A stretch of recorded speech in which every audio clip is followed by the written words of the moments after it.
Now I just want to say that it would be very easy for me to, it would be very easy for me to, um, how do you put it? Just wait until nearly when I'm almost done with WrestleMania, with booking out the card, to sit there and say, okay, now's the time to start sharing it. Now's the time to set it up. Now's the time to do this. Now's the time to do that.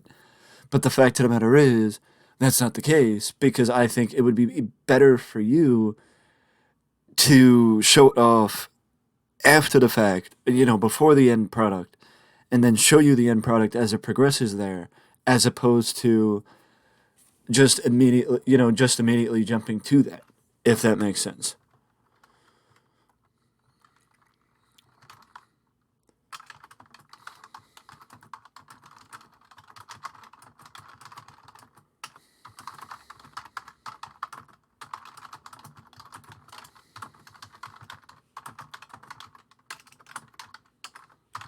Across the ring.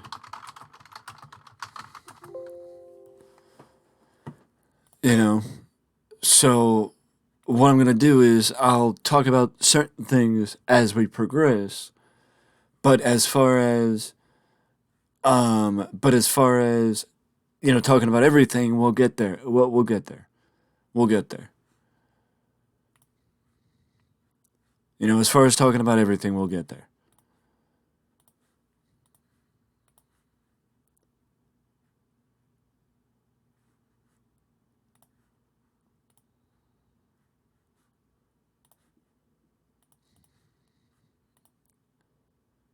Including Ricky the Dragon Steamboat, which I think it is an understatement to say that,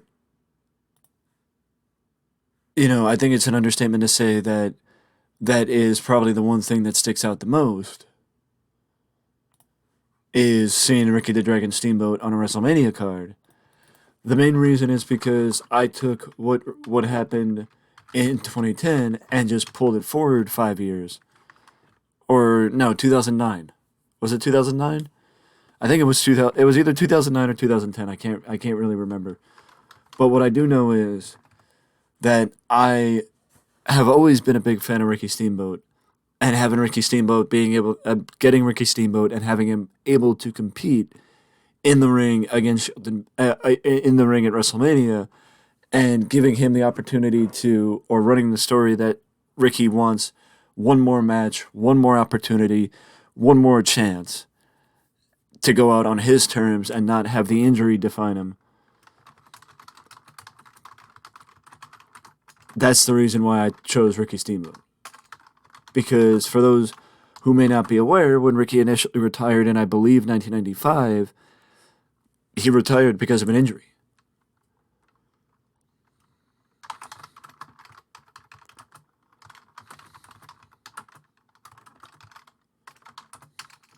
I go out at WrestleMania.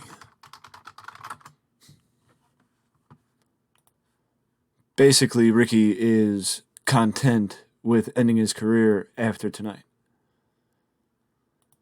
But I'm also going to give him the benefit of the doubt when it comes to.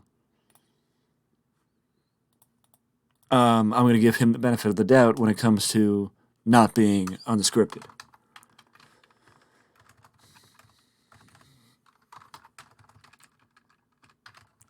But this is.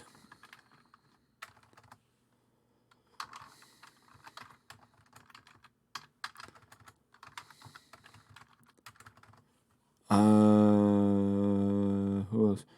Jimmy Hart doesn't work here anymore. I don't think so.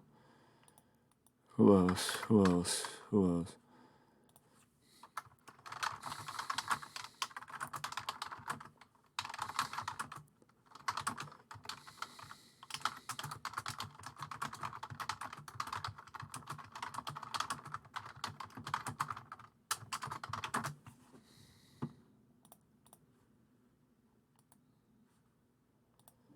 See, basically, I had The Rock help because The Rock is, well, The Rock. How TEW goes is that if somebody like The Rock is not featured at WrestleMania,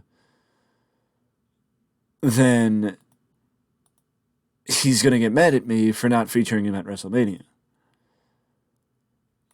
Of course, I never re-signed Roddy Piper or brought him in for tonight.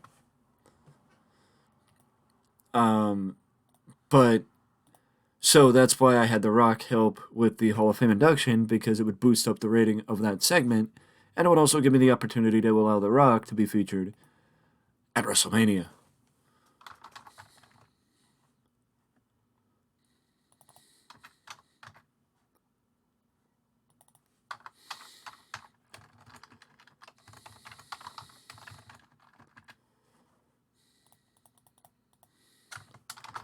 Vince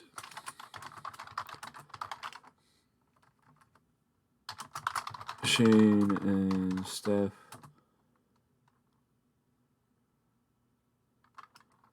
officially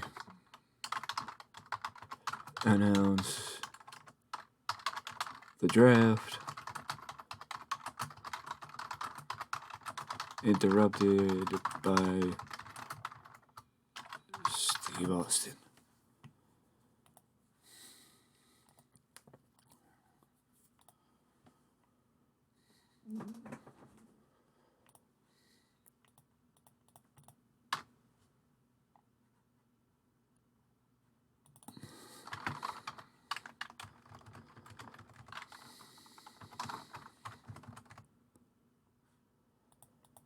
Cena. Angle has led SmackDown for almost a year. But tonight, I will take his title. I ask you again to shake my hand. See, a year ago, Paul Heyman stood in front of John Cena becoming the United States champion and forced John Cena to become the United States champion. He had to go through a tournament to become number one contender. And the tournament culminated with a match with Rey Mysterio at No Way Out. And basically, he stood in front of John Cena becoming United States champion. He didn't want to see John Cena become United States champion. And now John Cena wants to show that, wants to see if Paul has changed by asking Paul to shake his hand. But Paul Heyman refusing to shake his hand is showing that Paul Heyman hasn't changed.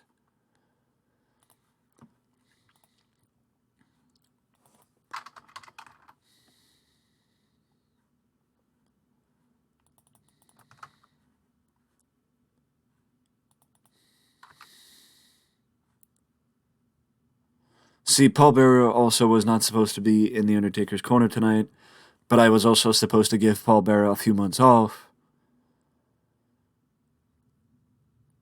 because Paul was attacked by Abyss a couple of weeks ago. But of course, I forgot to give Paul Bearer a few weeks off, so Paul Bearer would not be here at WrestleMania.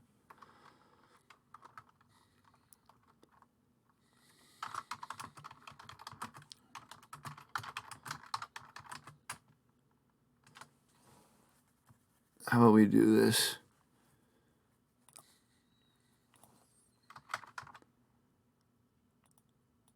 Sort of like the Big Show's not going to be here at WrestleMania. Kane is not at WrestleMania because I gave them time off. Mick Foley's not at WrestleMania. Testa's not at WrestleMania. Like, I gave certain talent time away, partially because, the time away that I gave Mick Foley and Test is different than the ones that I gave Big Show and Kane, because Big Show and Kane are at least still under contract with the company.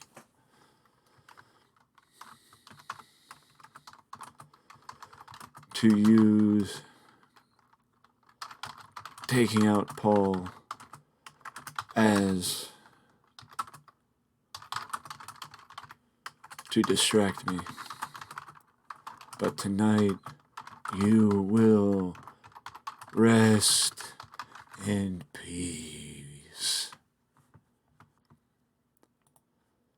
a culmination of, as you can see, I booked it. This is one of the first matches I booked for WrestleMania because initially it was supposed to happen at the Royal Rumble, and I was going to go a different route with Taker at WrestleMania, but I made the decision to go with The Undertaker and Abyss at WrestleMania. And I will even throw Michael Cole and Taz in the booth because I try and do that also with SmackDown and, with the different matches for the different brands. I try and give each brand their specific matches.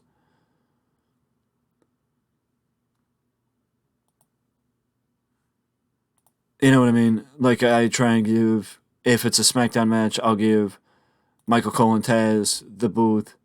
If it's a Raw match, I'll give it to JR and the King. If it's a by-branded match or multi-branded match, then I'll give it to usually JR and Taz. Or maybe I'll do JR, King, and Michael Cole.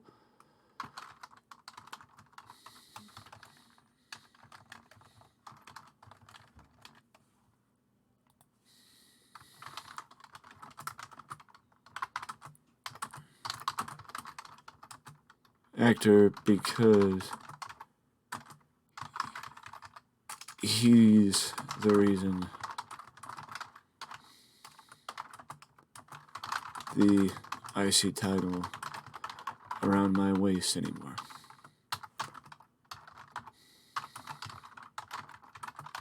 He's the reason. Triple H versus Christian, and in my opinion, this is a test run for Christian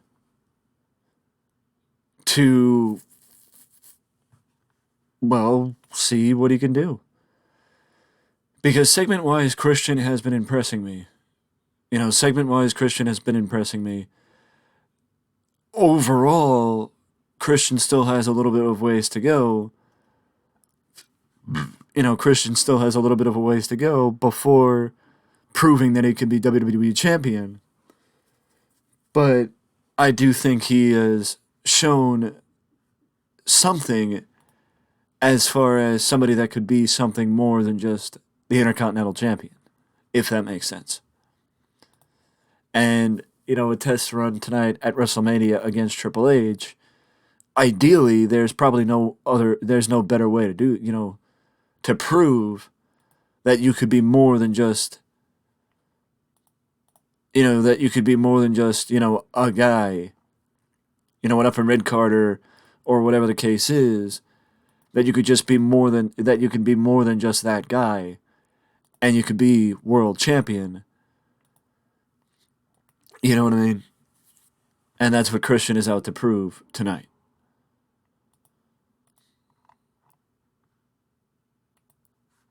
Okay, so scattering around, I think pretty much everyone that needs to be accounted for is accounted for. And also, this is the first show that I actually have a ton, and when I say a ton, I mean a ton of, a ton of,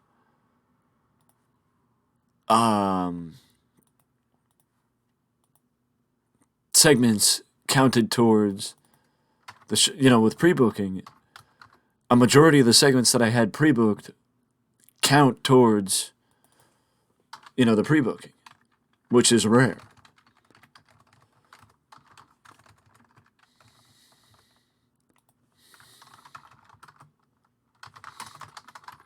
And then wonder what happens if the draft splits them up. And they both agree that is something that they worry about then. Because Paul London and Tori Wilson have been dating, quote unquote,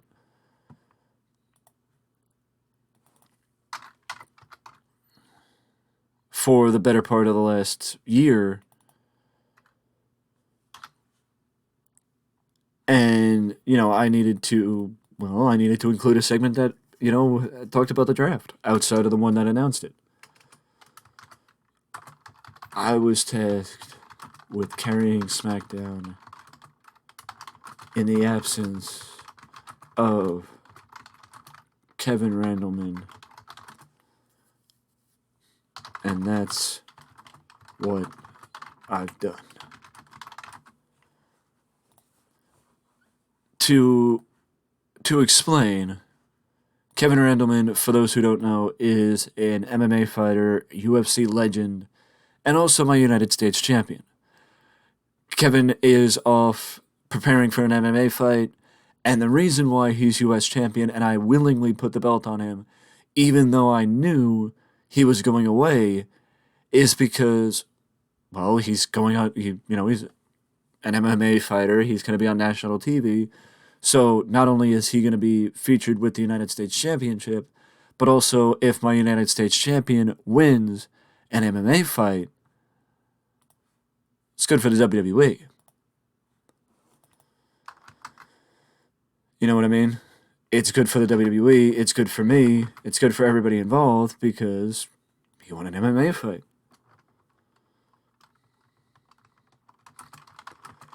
I told you, Eddie. I told you that one match wouldn't solve anything. That we needed to finish this.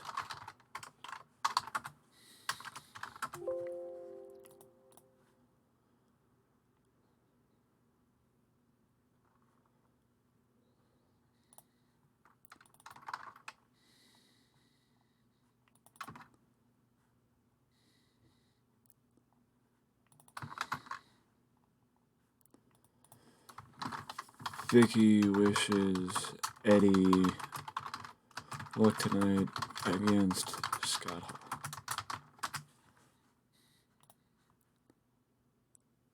Simple as that. There's 4 matches left to book. I think any other match that I probably put together will probably be on the pre-show.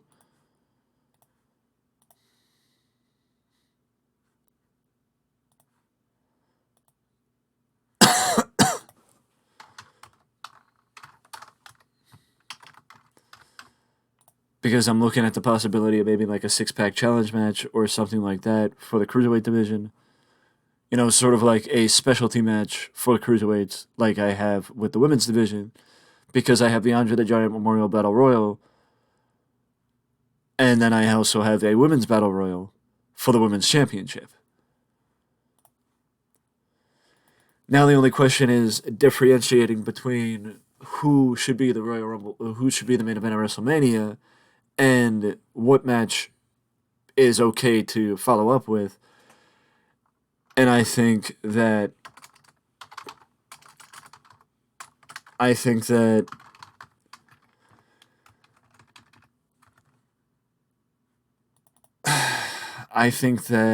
Shawn Michaels versus Ric Flair should be the first world title match, and Kurt Angle versus John Cena should be the second.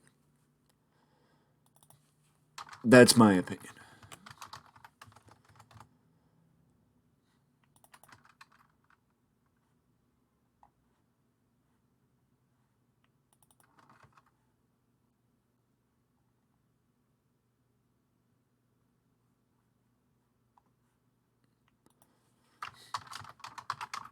Batista appears to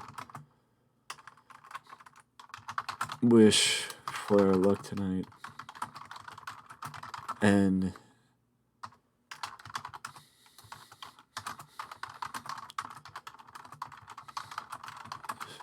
opportunity.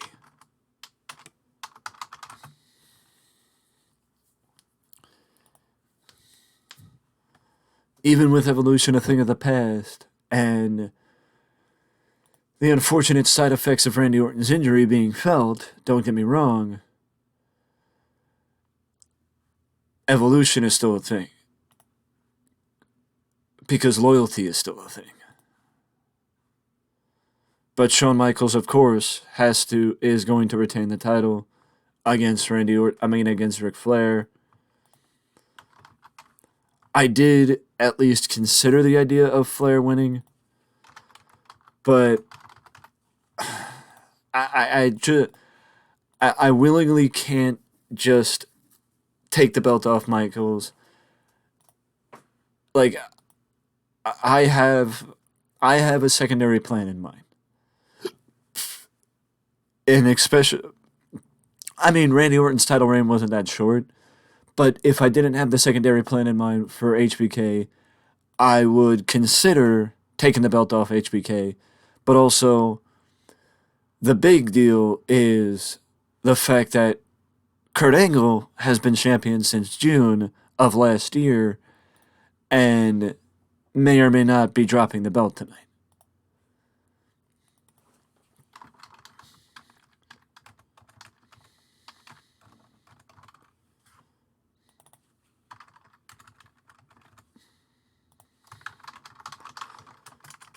Everything changes within WWE when the draft comes. So one match may decide it all.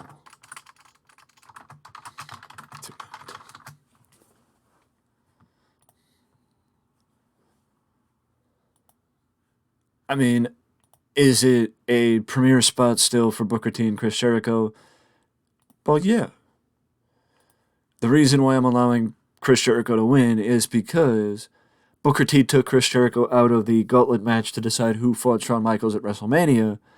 So it's sort of like, well, Booker T. It's sort of like Chris Jericho has unfinished business with Booker T. So he's getting some measure of revenge against the guy who prevented him from being the one to win, well, to gain the opportunity to fight Shawn Michaels at WrestleMania.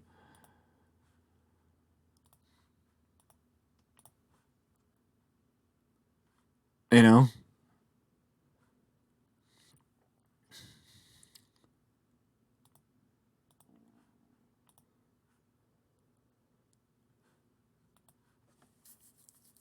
And I finally did it.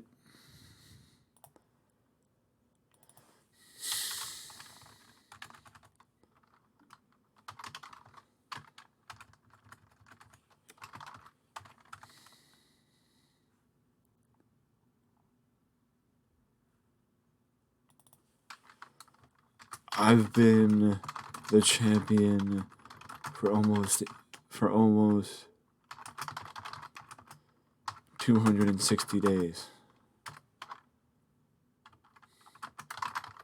Coach appears, letting Angle know if he could pick, Kurt would be like if it wasn't random, if the draft wasn't random, then he would pick Kurt Angle without question.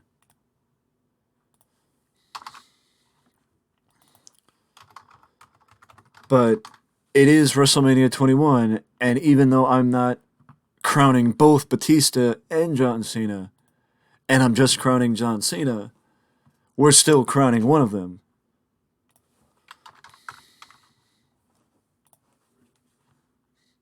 As WWE's next breakout star, because I'm just going to point out, Cena is 27 years old. 27 years old at this point.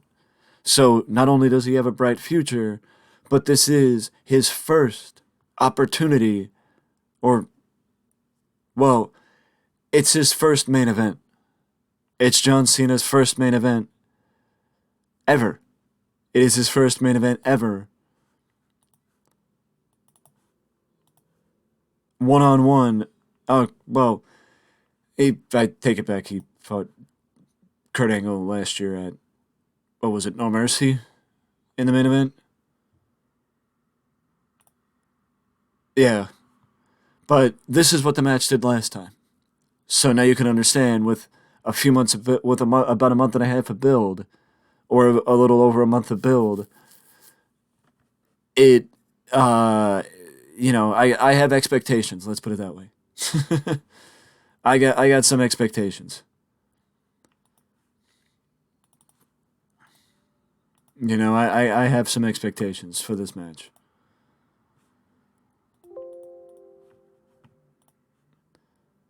And I think I'm gonna try and throw in, what is this, 5? Yeah, 5. So we'll go 6 instead.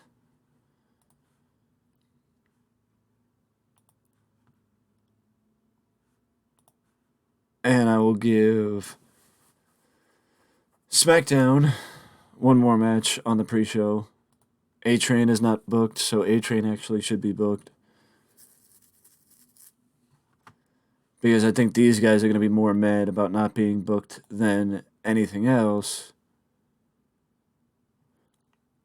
I mean, actually, I should probably be able to. Maybe I should just kill two birds with one stone with the amount of people left over. With the amount of people left over, because anybody that's not booked on WrestleMania is going to be insanely pissed at me for not booking him at WrestleMania.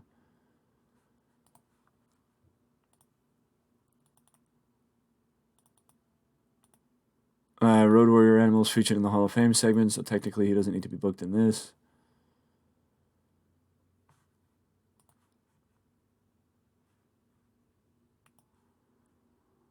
And I think what I'm going to do is maybe like a 20-man battle royal. Or maybe a 30-man battle royal. To try and feature as many people as I can. I don't know that I'm necessarily going to feature everyone, but if I can feature as many people as I can, then that's good.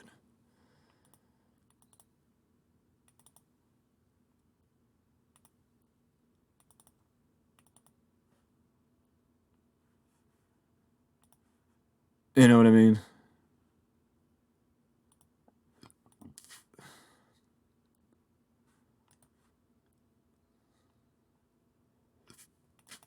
Laredo, Orlando, Nunzio, Heidenreich, Funaki, Eddie Edwards, Shannon Moore.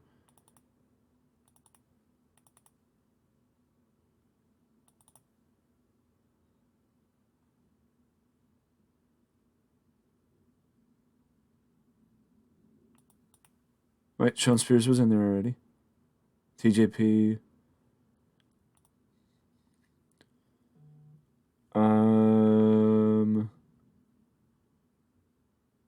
Dakota's in there already.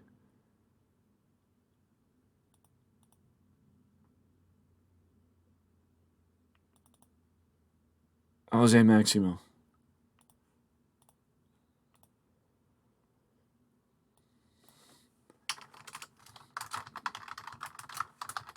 Well, I guess SmackDown Battle Royal it is.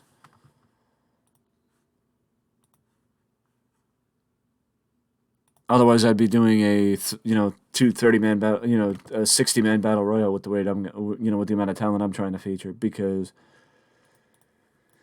um because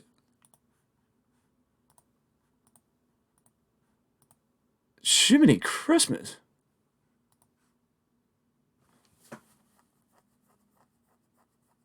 Okay, Jiminy Christmas. How many people from Raw did it? Like, if you can't tell who had more matches or more premier matches, it's definitely Raw. Definitely Raw in that case.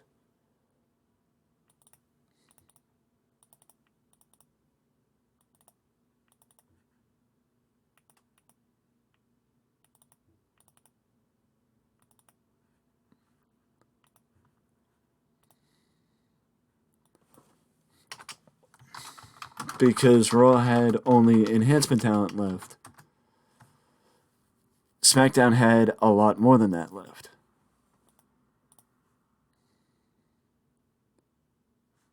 8 minutes too long. Fuck.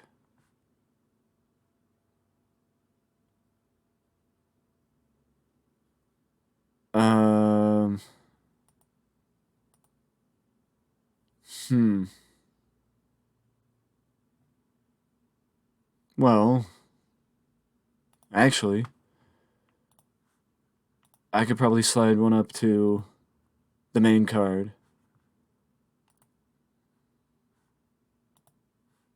Yeah, I could probably slide a match up to the main card. And give the tag team title match the opportunity to be featured on WrestleMania. And leave the pre-show matches on the pre-show. Nothing like having 3 battle royals on the Nothing like having 3 battle royals on the pre-show. But also having 3 SmackDown matches back to back to back to back to back.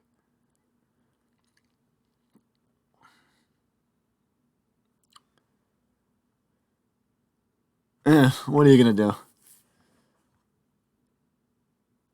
What are you gonna do? I think we are good to go, though. Rene Dupree beat Perry Saturn. Perry came back to fill out the roster as I felt like I was releasing more people than I was keeping. And I needed somebody like Perry Saturn to help fill out the roster because he's over. And, you know, he may not be where he is, but a 55 is still a decent rating. Molly Holly wins the Women's Championship in the Battle Royal.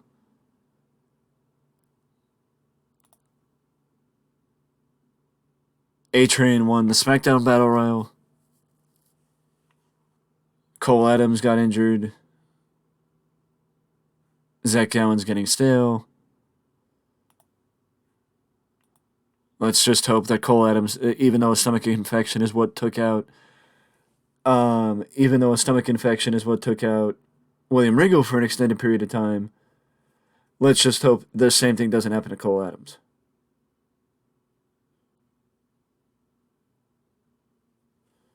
Because, you know, losing people for a year is not really something I look forward to. The Damaja won the Raw Battle Royal, which is great. I'm very happy about that. Now we get into the WrestleMania card. The Dudley Boys retain the tag team titles. Ricky Steamboat. What are you going to do? I'm sure.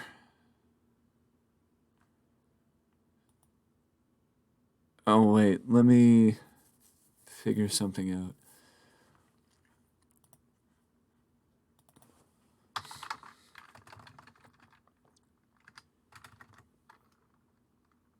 Yeah. Bill.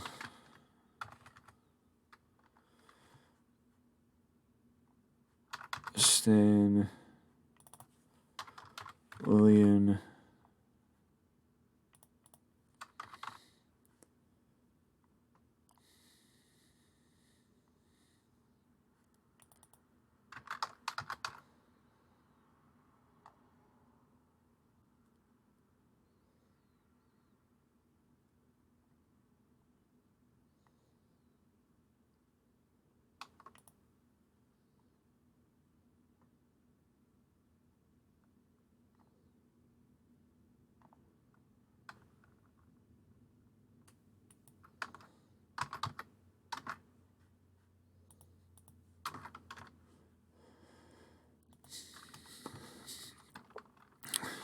Panel speaks on the draft.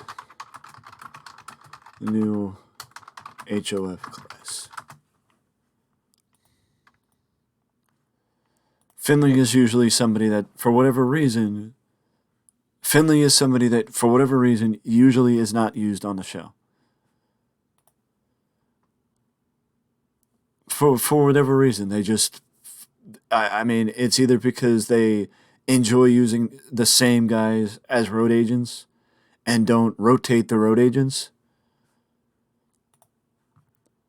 You know what I mean? For whatever reason, they don't rotate the road agents.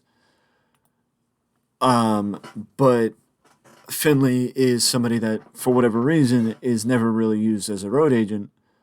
And I'm not, against it. Don't get me wrong. I'm not against it because of the fact that Finley is going to be moved back to the ring anyway. It's just the fact that, I prefer the idea of Finley. Well, I mean, honestly, I prefer the idea of everybody being used. Oh, here he is, Finley. But I prefer the idea of everybody being used and nobody getting pissed at me about not being used, especially when you're a road agent or a referee. There is no reason why you should not be put into a match because that's kind of your job. But either way, Chris Benoit won the Andre the Giant Memorial Battle Royal. And unfortunately, Hardcore Holly damaged his spine, and Kidman was blamed for the injury.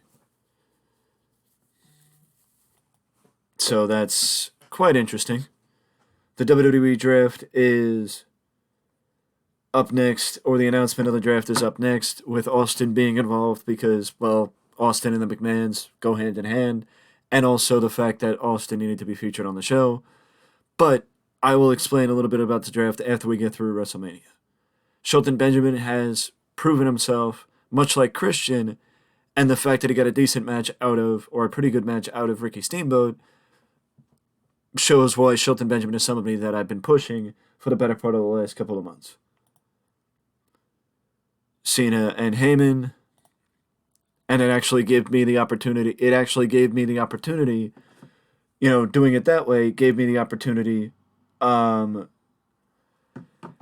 to not just have Cena and Angle do what they've done for the last couple of weeks on SmackDown, cut promos.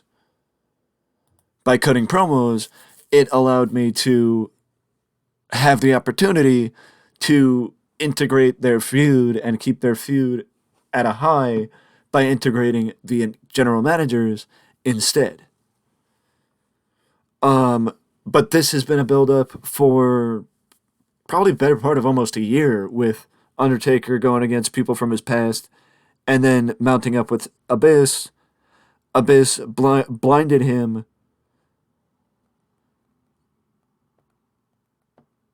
Abyss blinded him, or James Mitchell. No, actually, Abyss did. Abyss blinded him back at Survivor Series. Taker missed the first month or so, the last month of 2004, came back, and that led to the casket match at WrestleMania and the official end of this rivalry. But Taker keeps his undefeated streak, and Abyss had a marquee feud with The Undertaker at WrestleMania. Christian, again, a 91 is the reason why Christian is somebody that I've been watching, and a solid match with him and Triple H. He got a 91 in-ring performance. Christian is definitely somebody, much like Shelton Benjamin, that I've been pushing, and I see something in Christian that he could be something more, or that he could be somebody, or he should be somebody that I pencil in for something later in 2005. Paul London setting up the international television title match with Charlie Haas, which Charlie Haas still won. Good to know that they have great chemistry. I think Charlie, I wasn't going to have Charlie Haas drop the title either way, but at least I know. I didn't expect much from this match. This is just something that I put together a few days before WrestleMania. And, there's nothing more to that than that. Or there's nothing more to it than that. I just wanted to make sure Simon Diamond and, the SmackDown Tag Team titles were defended at WrestleMania. That's pretty much all I wanted. That's pretty much all I wanted. And I integrated this because I didn't want these guys to be pissed at me for not being included at WrestleMania. So I just did a throwaway segment with them discussing the Hall of Fame and the draft coming up because, as I mentioned, well, I guess we'll talk about it now, that basically I've been trying to figure out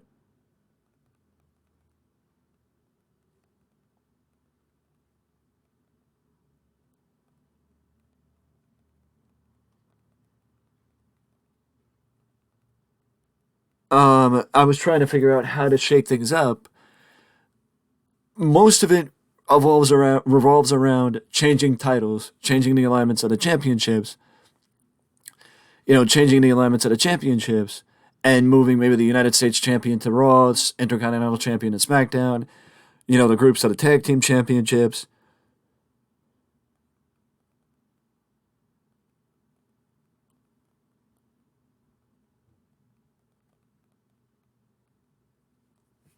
Just to shake things up, but also I was looking at the possibility of switching general managers, moving Coach to SmackDown, and Heyman to Raw.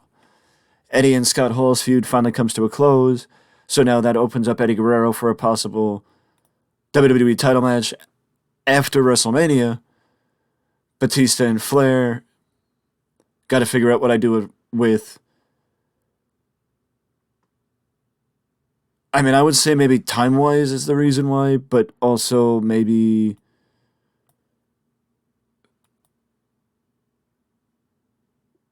Yeah, maybe I should have factored in the crowd, like pulling back on the crowd a little bit. Maybe I should have planned out the show a little bit better.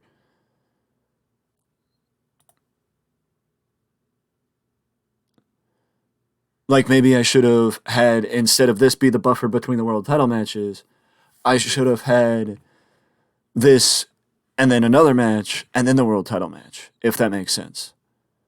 Or I should have had the Hall of Fame segment here to alleviate the pressure. You know what I mean?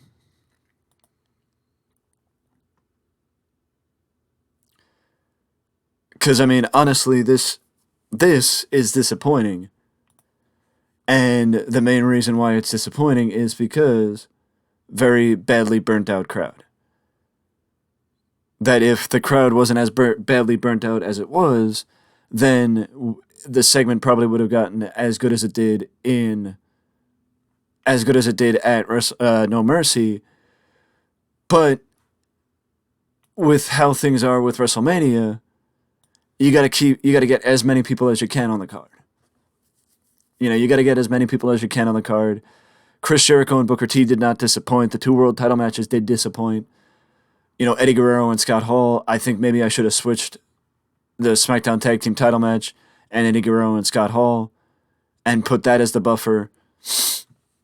And maybe switch, even put the SmackDown Tag Team title match before the world title match, like in between the 2 world title matches, as a bit more of a buffer.